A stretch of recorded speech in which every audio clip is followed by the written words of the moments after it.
विवेक sir, एक तो जो मोहन भागवत साहब ने जिस तरीके से मोदी सरकार को शपथ लेते ही लताड़ा है, एक तो जरा मैं उसको समझना चाहूंगा कि वास्तविक तस्वीर क्या है, क्योंकि संघ को लेकर बहुत चर्चाएं हो रही हैं। कहा यह जा रहा है कि ये सारी लड़ाई जो है सिर्फ दिखावे की है, ऊपर ऊपर की है। क्या ऊपर ऊपर की लड़ाई में इतना भयंकर, इतना तगड़ा लताड़ लगाएंगे मोदी जी को वो? और दूसरा, क्या ये जरूरी है, जो जो बात मैं कह रहा था कि जो रायता फैलाया गया है, उस रायते को समेटने के लिए ये जो मंत्रालय हैं, इस तरीके के मंत्रालय को देना जरूरी था? जी, रामप्रकाश जी, जो संघ की तरफ से कल वक्तव्य आया है संघ के प्रमुख ने, वो जो तृतीय वर्ष संघ का एक शिक्षा वर्ग होता है, उसका अंतिम जो कार्यक्रम होता है, वैलिडिक्टरी फंक्शन, उसमें वो जो भाग लेने वाले स्वयंसेवक है उनको एड्रेस करते हैं। हर साल जो दो प्रमुख कार्यक्रम संघ के होते हैं, एक तो विजयादशमी का होता है और दूसरा ये। तो ये बहुत महत्वपूर्ण कार्यक्रम होते हैं, दोनों सबसे महत्वपूर्ण कार्यक्रम यही होते हैं। जो विजयादशमी का प्रोग्राम होता है उसमें दिशा दर्शन करते हैं संघ के प्रमुख, संघ की आगे की दिशा क्या होगी और किस तरह से संघ सोच रहा है, जो भी चल रहा है।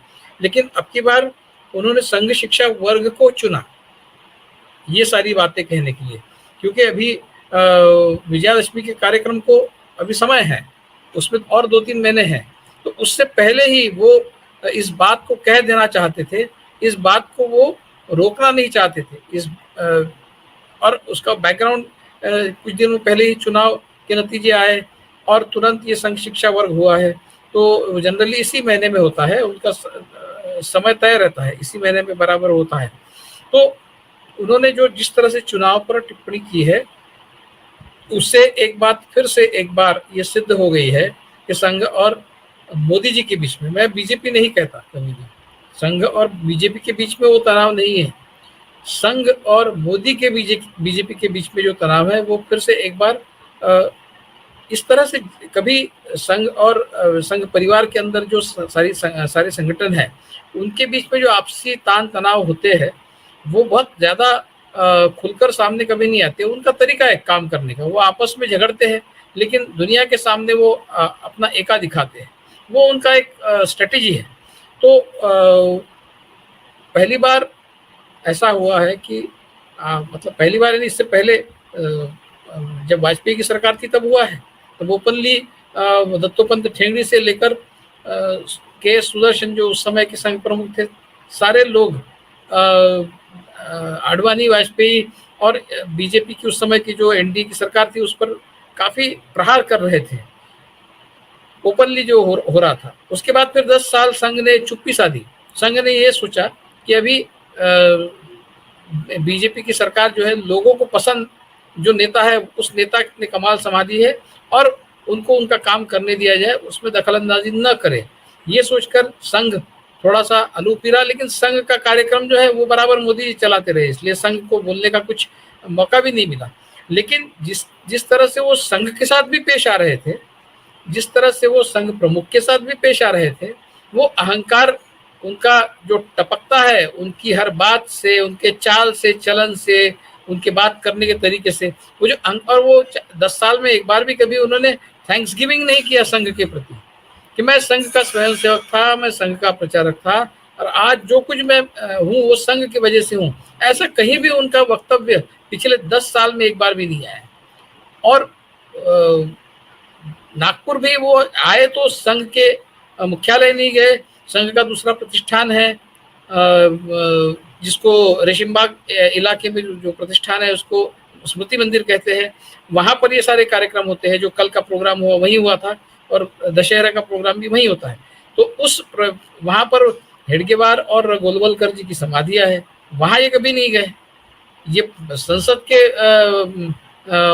सीढ़ियों पर इन्होंने माथा टेका, कल इन्होंने संविधान अपने माथे पे लगाया, लेकिन ये कभी संघ के मुख्यालय नहीं गए और स्मृति मंदिर नहीं गए और कभी अपने जो संघ के सबसे 2 बड़े गुरु थे, संस्थापक हेडगेवार और गुरु गोलवलकर, उनकी समाधि पर माथा नहीं टिका।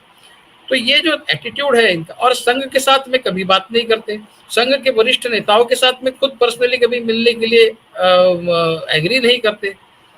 कभी भागवत जी से जब अयोध्या में राम जन्मभूमि जो मंदिर है वो मंदिर की नींव रखनी थी, उस समय जो पूजा हुई उस समय मोहन भागवत वहां गए थे। तो कोशिश ये हुई थी कि मोहन भागवत और मोदी जी के बीच में एक मीटिंग हो, लेकिन मोदी जी ने साफ इनकार कर दिया। सर्किट हाउस में वहां के मीटिंग शायद इलाहाबाद या कहीं और के सर्किट हाउस में मुलाकात करने का एक प्रस्ताव संघ की तरफ से हुआ, इन्होंने साफ इनकार कर दिया।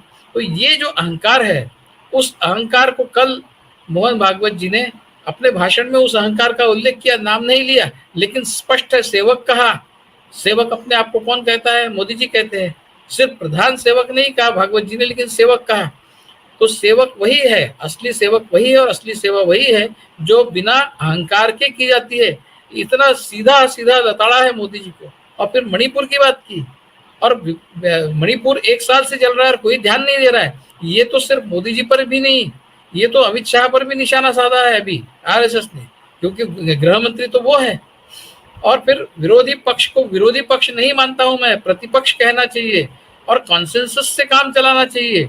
डेकोरम की बात उन्होंने की, तो ये सारी बातें अगर मोदी जी के लिए नहीं कही तो किसके लिए कही है? जी। तो ये विपक्ष का एक जगह भी उन्होंने नाम नहीं लिया, उन्होंने मोदी जी का भी नाम नहीं लिया, लेकिन उनको अगर विपक्ष को निशाना साधना होता तो ये लड़ाई रियल है, इसमें कोई नाटक ढोंग नहीं है। आपस में इनका पूरी तरह से जो संबंध है बहुत एक तरह से विच्छेद हो गया है संबंध का, ऐसा कह सकते हैं, क्योंकि खुद नड्डा जी ने भी ये बताया कि हम अभी अलग है, हम अभी स्वतंत्र है, अभी हमको हमारी उंगली पकड़ने की जरूरत नहीं है, संघ की उंगली पकड़ने की जरूरत नहीं है, हम अपने बलबूते पर अपना भविष्य तय कर सकते हैं।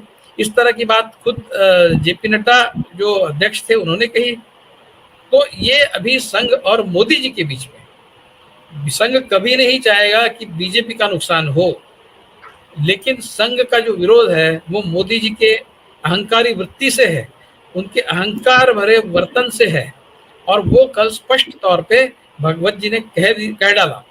और अभी इसके बाद देखते हैं, मुझे लगता है संघ पूरी कोशिश करेगा कि इन 5 सालों के दरम्यान, आने वाले जो 5 साल है, मोदी जी अपना कार्यकाल 5 साल पूरा न करे, इसकी पूरी कोशिश करेगा। सिर्फ हो सकता है कि अगले साल जब संघ का शताब्दी वर्ष हो तब तक वो मोदी जी को झेलेंगे, क्योंकि तब तक वो बीजेपी की सत्ता में रहे, ये वो चाहेंगे। अगर उस कोशिश के दरमियान, मोदी जी को हटाने की कोशिश के दरमियान अगर कुछ बीजेपी को नुकसान होता है, खुदा न खास्ता, तो वो चाहेंगे कि कम से कम अगले साल तक बीजेपी की सत्ता बनी रहे।